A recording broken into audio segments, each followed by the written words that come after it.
इसका स्वभाव है स्पष्टवादी। एक दिन हमने पहले भी बात करी थी ना वृश्चिक पर, जब हम लोग, हाँ जी बोलिए।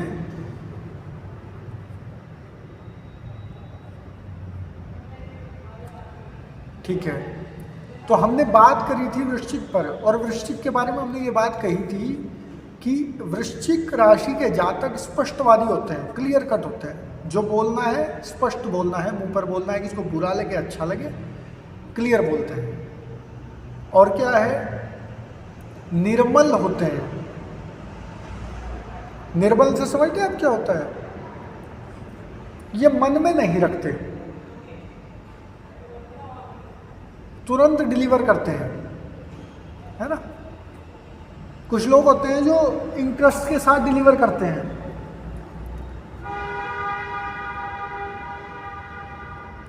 हमारे एक भैया हैं, वो कहते हैं कि यदि कोई व्यक्ति गलती करे ना, कोई व्यक्ति आपके साथ शरारत करे, आपके साथ बुद्धिमानी दिखाए, तो तब प्रतिक्रिया मत करो, रिस्पॉन्ड मत करो। 6 महीने, 1 साल, 1.5 साल, 2 साल गुजरने दो पहले। जब वो भूल जाए कि उसने क्या किया था, उसके बाद उसे रिस्पॉन्ड करो अपने तरीके से, है ना। उसे दुख दो, लेकिन तब उसे याद ही ना रहे कि ये व्यक्ति मुझे दुख क्यों दे रहा है। तो वो मजाक में ऐसा बोलते थे। तो ये लोग कैसे होते हैं वृश्चिक वाले, ये ड्यू नहीं रखते हैं किसी का, ये तुरंत उसे वापस लौटा देते हैं। आप इन्हें एक दुर्वचन कहोगे, ये आपको ब्याज लगा करके 4 तुरंत कहेंगे और बात खत्म करेंगे, ठीक है। तो वो निर्मल होते हैं, दृढ़ प्रतिज्ञा होते हैं। ये बात तो मैं बिल्कुल एकदम लिख के दे सकता हूँ। कुछ राशियों के बारे में कुछ बोल्ड स्टेटमेंट मैं बाद में बताऊंगा आपको लास्ट डे। आप राशि देखो, तुरंत ये स्टेटमेंट बोल दो, बिल्कुल 101% घटेगा। ऐसा ही वृश्चिक राशि के साथ होता है, बहुत दृढ़ प्रतिज्ञा होते हैं। जो इन्होंने ठान लिया, फिर दुनिया इधर की उधर हो जाए, ये करके रहेंगे, ठीक है। बहुत दृढ़ निश्चयी होते हैं, हठी होते हैं, दम्भी होते हैं, बात को दिल पे ले लेते हैं। आप इन्हें कहो कि ये काम तो नहीं होगा भाई साहब आपसे या बहन जी आपसे, फिर वो काम तो ये जरूर करेंगे, है ना। इस तरह के होते हैं। और इनके द्वारा गुप्तेंद्रियों का विचार किया जाता है।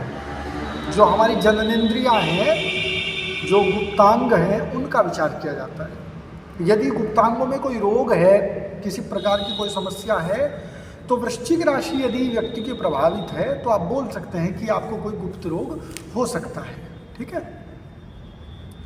तो हमने 4 राशियां आज की कंप्लीट कर दी, ठीक है। शुरू में ज़्यादा समय लगता है क्योंकि बेसिक समझना पड़ता है, उसके बाद तो आसानी से हो जाता है। आज इसी के साथ साथ हम लोग एक कॉन्सेप्ट और क्लियर करेंगे, इसीलिए हमने थोड़ा जल्दी खत्म कर दिया राशियों को आज वाली। एक चीज़ और पढ़ेंगे।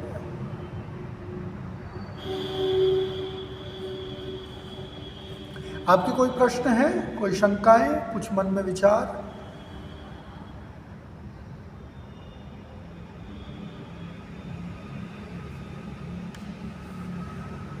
ठीक है, तो इसके लिए आपको एक काम मिलेगा। आप में से किस किस व्यक्ति की जन्मपत्री बनी हुई है, एक बार माइक ऑन करके बताएंगे। किस किस आपकी है ना? आप ओके। कोई ऐसा है जिसके पास उसकी जन्मपत्रिका नहीं है?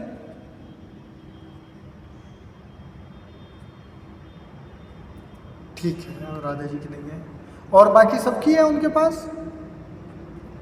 ठीक है। तो आपको कल ये करना है कि अपनी जन्म पत्रिका में उसमें लिखा हुआ होगा लग्न कुंडली, ठीक है। उस लग्न कुंडली को आपको ड्रॉ कर लेना है अपनी नोटबुक में, ठीक है। और जैसा जैसा उसमें लिखा हुआ होगा वैसे एग्जैक्टली आप उसमें लिख लोगे एज इट इज।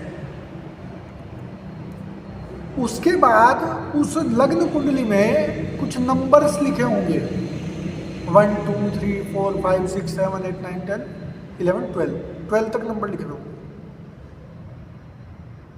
आप एक काम और करो, चलो मेरे कहने से लिखिए, एक सीरियल में लिखिए ऊपर से नीचे तक। एक तरफ नंबर लिखने हैं, एक तरफ नाम लिखने हैं जो मैं बोलूँगा। लिखिए 1, उसके सामने लिखिए मेष, 1 मेष, 2 वृष, 3 मिथुन, 4 कर्क, 5 सिंह, 6 कन्या, 7 तुला, 8 वृश्चिक, 9 धनु, 10 मकर, 11 कुंभ और 12 मीन।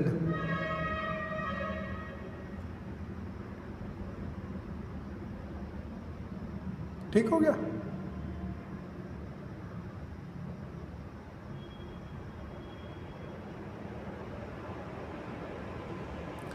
तो अब करना क्या है,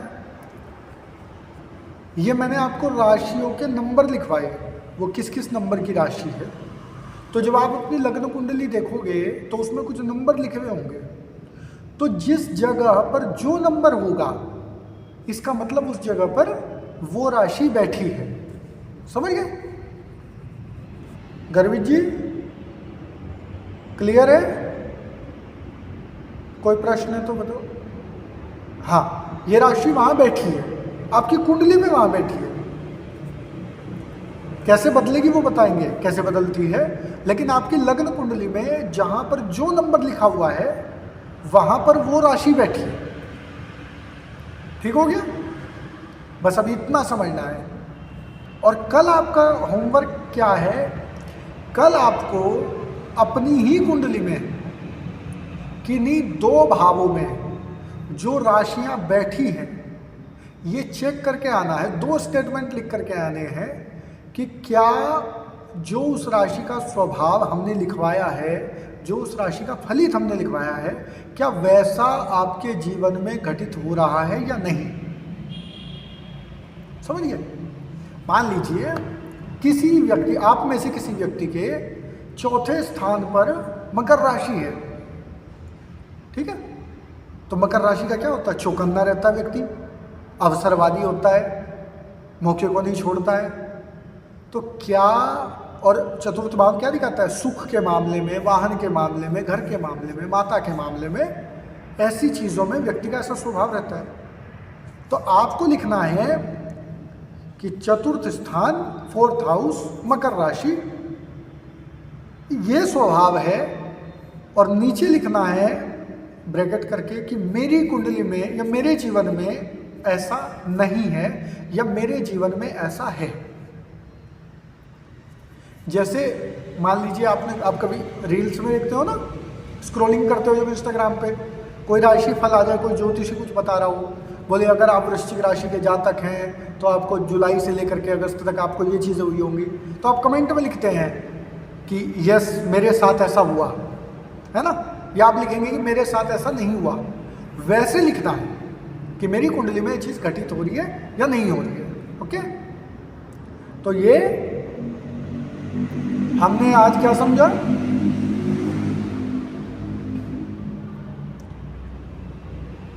कि कौन सी राशि का कौन सा नंबर है।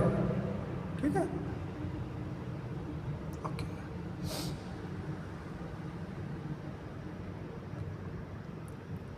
अब हम लोग एक और चीज समझते हैं इसके साथ साथ।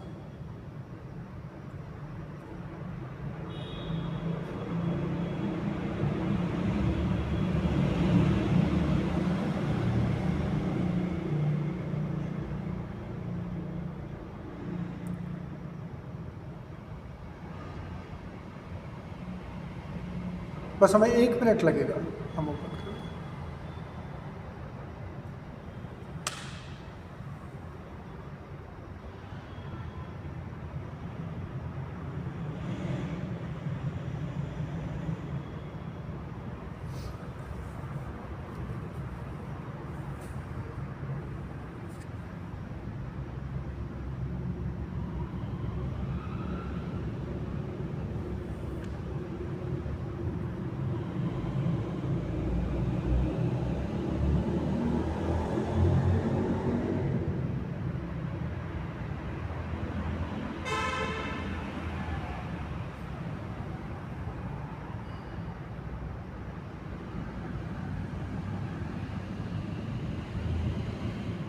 ठीक है, हमने कहा था कि हम आपको राशियों के जो तत्वादि थे ना, जिनके छूटे हुए थे, जिनके बचे हुए थे, वो सब बताएंगे। वो सब हम आपको बताते हैं ये करके, ठीक है। आप लिख भी सकते हैं, और यदि आपने लिख रखा है जिनके बचे हुए हैं उनके आप लिख सकते हैं। शुरू करें। मेष, सिंह और धनु, ऐसे भी लिख सकते हो। इन 3 राशियों की पूर्व दिशा है। याद करने के लिए आसान कर रहे हैं ना। मेष, सिंह और धनु, इन 3 राशियों की पूर्व दिशा है। पूर्व दिशा से एक फलादेश होता है, समझिएगा। पूर्व दिशा किसकी कारक होती है? पूर्व दिशा कारक होती है नए सृजन की, नए निर्माण की। पूर्व दिशा से क्या होता है? सुबह होती है, सवेरा होता है, प्रातः होता है, जीवन का प्रातः होता है, प्रकाश की दिशा है। तो ये 3 राशियां जिस भी व्यक्ति के जीवन में होती है, उसके लाइफ में, उसके जीवन में, उसके स्वभाव में नयापन रहता है। वो नया सीखने के लिए, नया बढ़ने के लिए, नवनिर्माण के लिए हमेशा प्रयत्नशील रहता है, ठीक है। उसके बाद लिखिए वृषभ, कन्या और मकर। वृषभ, कन्या और मकर, इनकी दक्षिण दिशा है, ठीक है। हम लोग ऐसे चलते हैं कुंडली में ना, पूर्व, उसके बाद दक्षिण, उसके बाद पश्चिम, उसके बाद उत्तर, ऐसे सर्कल में चलते हैं, ठीक है। दक्षिण दिशा है। दक्षिण दिशा किसकी कारक है? दक्षिण दिशा कारक है त्याग की। भाई जीवन अच्छा 2 ही परिस्थितियों में बनता है, या तो अच्छा अच्छा इकट्ठा कर लीजिए, या बुरा बुरा छोड़ दीजिए। तो दक्षिण दिशा कारक होती है कि हमारे जीवन में वो सब क्या है जिसे हमें त्यागना चाहिए, क्या हमारे जीवन से चला जाए। तो इन 3 राशियों के जातक रिफॉर्म करने में बड़े अच्छे होते हैं। बुरी आदतों को छोड़ना, बुरी चीज़ों को त्यागना, और अपनी लाइफ में से कटौती करते रहना, जो जो नहीं चाहिए उसे छोड़ते रहना, ये इनके स्वभाव में होता है। तो दक्षिण दिशा की कारक है 3 राशि। इसके बाद मिथुन, तुला और कुंभ, ये 3 राशियां पश्चिम दिशा की कारक हैं। पश्चिम दिशा हमारे जीवन में भौतिक संसाधनों को प्राप्त करने की दिशा है। लक्ष्मी जी का स्थान भी पश्चिम में है। भौतिक आवश्यकताएं जितनी हमारी हैं, उन भौतिक आवश्यकताओं को प्राप्त करने की जो दिशा है वो पश्चिम दिशा है, ठीक है। और कर्क, वृश्चिक और मीन, ये 3 राशियां उत्तर दिशा की स्वामिनी है। ये नॉर्थ को रूल करती है, ठीक है। उत्तर दिशा किस चीज की है? उत्तर दिशा ज्ञान की कारक है। उत्तर दिशा जीवन में आध्यात्मिक प्रगति की कारक है। उत्तर दिशा जीवन में मोटिवेशन की कारक है, ठीक है। ईश्वरीय अनुकंपा की कारक है। तो ये 3 राशियां जिस व्यक्ति की होती है, कर्क, वृश्चिक और मीन, ऐसे लोग आध्यात्मिक रूप से बड़े रिच होते हैं, स्पिरिचुअली बड़े रिच होते हैं। इनका ईश्वर में बड़ा विश्वास रहता है, ठीक है। और नेक्स्ट बढ़े,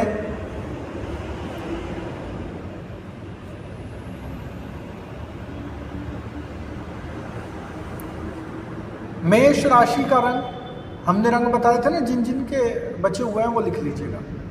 मेष राशि का रंग है लाल, ठीक है। वृष राशि का रंग है सफेद।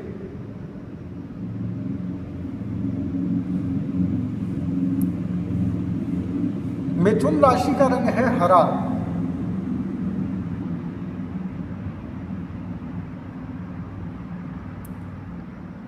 कर्क राशि का रंग है, हमने बताया था रेडिश वाइट, कुछ लालिमा लिए हुए लाल, वो सफेद, कुछ लालिमा लिए हुए सफेद, हल्का सा रेड, और बाकी वाइट, वाइट कलर है, थोड़ा सा रक्त वर्ण लिए हुए। उसके बाद सिंह का हमने बताया था, क्या रंग बताया था हमने सिंह का? उसका हमने शायद पिंगल बताया था या पीत बताया था, येलो बताया था ना। हाँ, तो पीला रंग है, सिंह का रंग है पीला। और कन्या का रंग है पिंगल। पिंगल अर्थात कुछ पीलापन लिए हुए, ठीक है, थोड़ा सा ब्राउनिश होगा, थोड़ा येलो होगा। उसके बाद तुला का जो रंग है वो है चितकबरा। चितकबरा जानते हैं आप? चितकबरा बोलते हैं कुछ वाइट हो, कुछ ग्रे हो, कुछ ब्लैक हो, डॉट डॉट होती है ना। हाँ, सफ़ेद है, ग्रे है, ब्लैक है, और वो मिला जुला सा रंग होता है चितकबरा। चितकबरा होता है जैसे कबूतर का रंग होता है ना, जो जंगली कबूतर होते हैं उनका रंग होता है चितकबरा। इसके बाद वृश्चिक राशि का रंग हमने बताया था मरून, डार्क मरून। ये कुछ कुछ ब्लैक में भी चला जाता है, ठीक है, कुछ कुछ ब्लैक हो जाता है, मतलब इतना डार्क मरून हो जाता है कि कालीमा लिए हुए, रक्तवर्ण कालीमा लिए हुए, चॉकलेट कह सकते हैं। हाँ, चॉकलेट कलर कह सकते हैं। उसके बाद धनु राशि का जो रंग है वो है सुनहरा।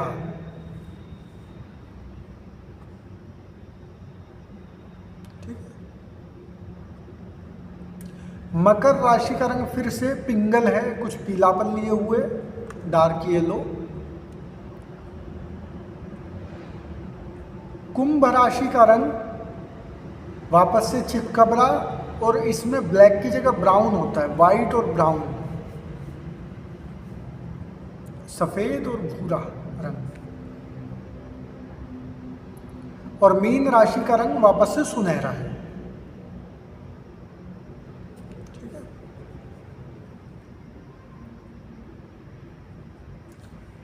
हमने कुछ वर्ण भी बताए थे, उन वर्णों को भी लिख लीजिए। वृषभ, वृश्चिक और मीन ये ब्राह्मण वर्ण की राशियां हैं। वृषभ, वृश्चिक और मीन। मेष, धनु, सिंह ये क्षत्रिय है।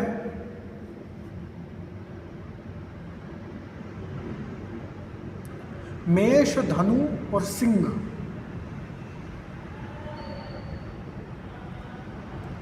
तुला, कुंभ,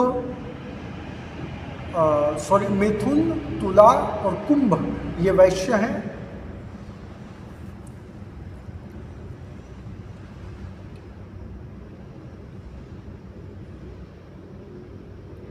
कर्क, कन्या और मकर ये शूद्र हैं।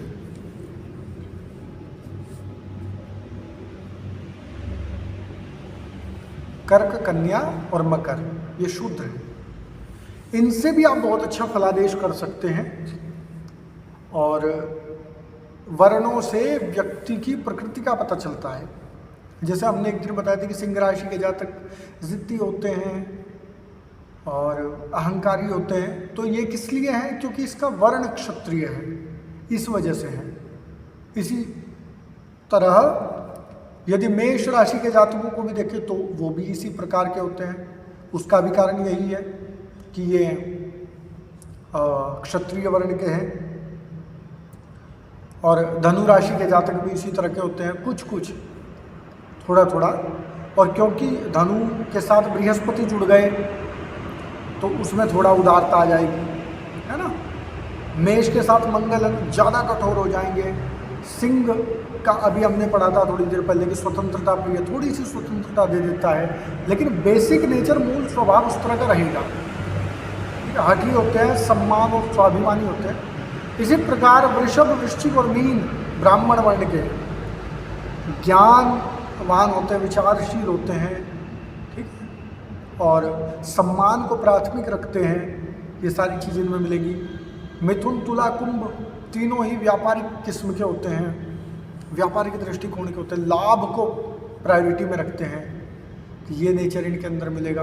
और कर्क, कन्या और मकर ये लोग परिश्रमी लोग होते हैं, काम को प्राथमिकता में रखते हैं, मेहनत को प्राथमिकता में रखते हैं और मेहनत से ही सब कुछ अर्जित करना पसंद भी करते हैं, और ये लोग मेहनत से ही सब कुछ अर्जित भी करते हैं। तो ये वर्णों से भी फलादेश होता है। एक और मेरा निवेदन है, इन्हें आप याद करने के चक्कर में मत पड़िएगा, ठीक है, याद नहीं करना है। जैसे ही रटने वाली सेक्शन में आ जाओगे ना तो बोरिंग लगने लगेगा।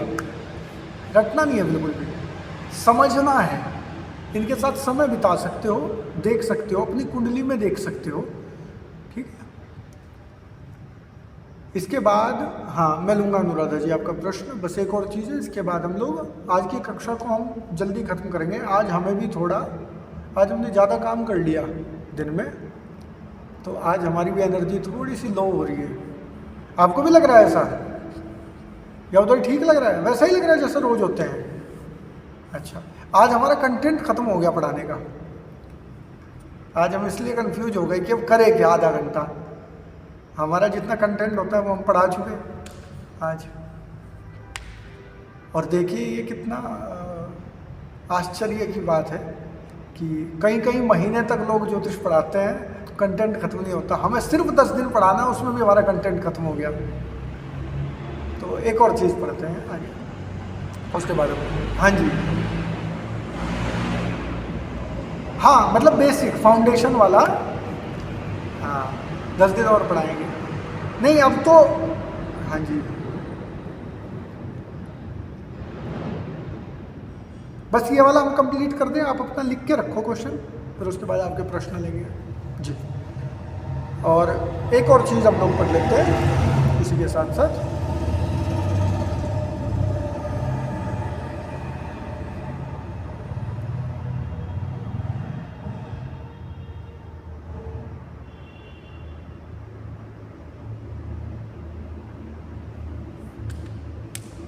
चलिए इसे भी कल ही पढ़ेंगे हम, आज आपको समझ नहीं आएगा। ये ग्रहों के साथ जब आप पढ़ोगे तो आपको रिलेट करेगा, बिना ग्रहों के आपको बाउंस चला जाएगा, है ना। कल का दिन हो रहे फिर ग्रह पढ़ेंगे, फिर तो बड़ा मज़ा आएगा आपको, फिर तो आप कैलकुलेशन करोगे ना सीधे। चलिए जी पूछिए, पहले अनुराधा जी आप अपना प्रश्न ले लीजिए, उसके बाद ज्योति जी का लेते हैं।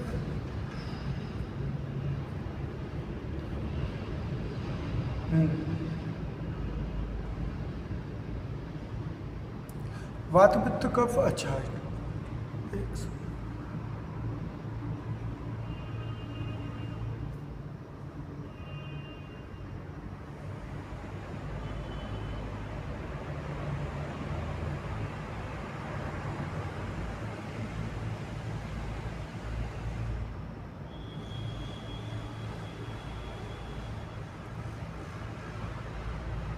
हमने इसमें ग्रहों का लिख दिया, हम उसका लिखना भूल गए ई बुक में ना, राशियों का प्रकृति, वो मैं देख लूँगा फिर आपको बताऊँगा।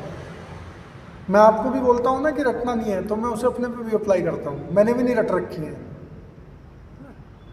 तो जितनी आवश्यकता होती है उतना आपको काम आने वाली चीज़ें। और मैं ये कहूँगा, आपकी दिलचस्पी हो, आपको याद करना अच्छा लगता है तो अच्छी बात है, नहीं तो मैं कहूँगा याद उतना ही रखिए जितने की आवश्यकता पड़ती है ना। एक डॉक्टर को उतनी दवाइयाँ जेब में लेके चलनी चाहिए जितनी ज़रूरत पड़ सकती है। पूरा बस्ता लेके चलेंगे तो थक जाएंगे, है ना। तो मैं आपको लिखवा दूंगा प्रकृतियाँ, ठीक है जी। ज्योति जी आप लीजिए अपना प्रश्न जी।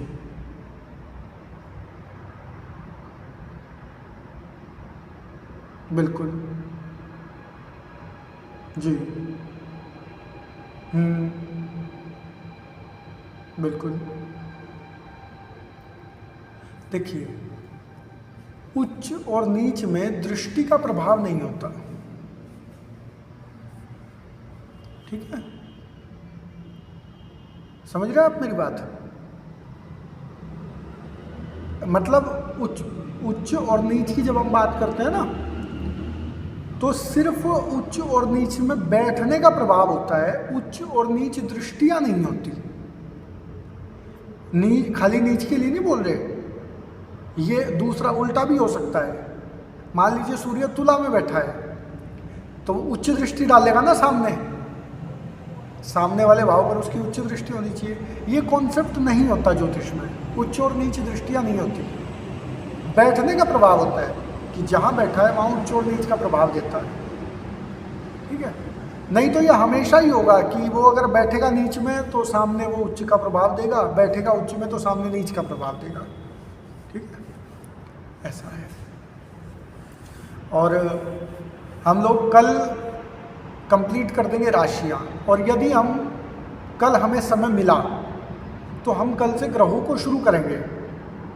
ठीक है, हमारे पास ज़्यादा समय बचेगा आगे कैलकुलेशन के लिए, कुंडलियाँ देखने के लिए। बस आपको कल ये ज़रूर करके आना है जो मैंने कहा। और मुझे लग रहा है सब लोगों ने आज कुंडलियाँ नहीं भेजी है ना, वो जो हमने होमवर्क दिया था वो सबने नहीं किया था। तो कल आप लोग प्रयास करें, आपके पास सिर्फ 10 दिन है।